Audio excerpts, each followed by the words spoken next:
Well, there's a great benefit for tuning into spiritual consciousness. When you realize you're spirit and not the body and not the mind, then whatever happens to the body and the mind, you're good, because it's not you. See, our suffering occurs because when we're impacted physically, we say, ouch, I'm hurt. And we get really rattled, right? Even just bumping your head against a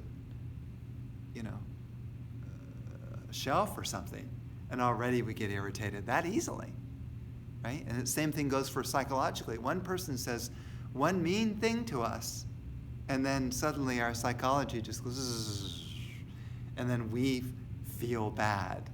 So we get trapped in this sort of the waves, the emotional and mental waves that we're being battered back and forth our whole life, which is suffering. That's painful. And imagine, not only have people experienced this their whole life, but all their past lives, continuing to be buffeted by the pains of the body and the mind in identification with that. So one should be jumping for joy when one finally tunes into spiritual consciousness, because now you're heading to the beyond. What did Buzz Lightyear say? To infinity and beyond. Maybe you don't remember that movie, but I laugh at it because I remember the commercials. I never saw the movie itself. But yeah, but it's kind of a... you haven't seen it, so no wonder you're not laughing. But if you saw the commercials, you would understand. To infinity and beyond. And it's a profound movie. That was a cartoon, which were very profound. He wanted to go to infinity. He was a space cowboy or whatever. He wanted to go into space. He fly rockets and things like that. Yes, you can enter into a rocket and blast into space. Yes, you can. But that's nothing compared to blasting into spiritual consciousness. The exhilaration that you get to go into space is nothing compared to the spiritual love and joy and peace that happens upon awakening of the third eye.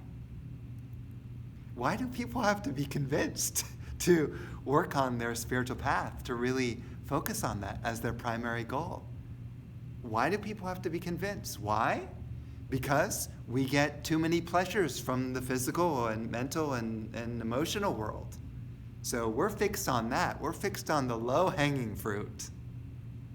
Because spiritual connection, spiritual love, spiritual joy and peace, that's a whole other dimension. And if you haven't felt that, then you don't know that there is another dimension that's possible. So how do you even know to pursue the path? Even if someone was talking to you about what I'm talking about, it could just sound like just philosophy and maybe not enough motivation.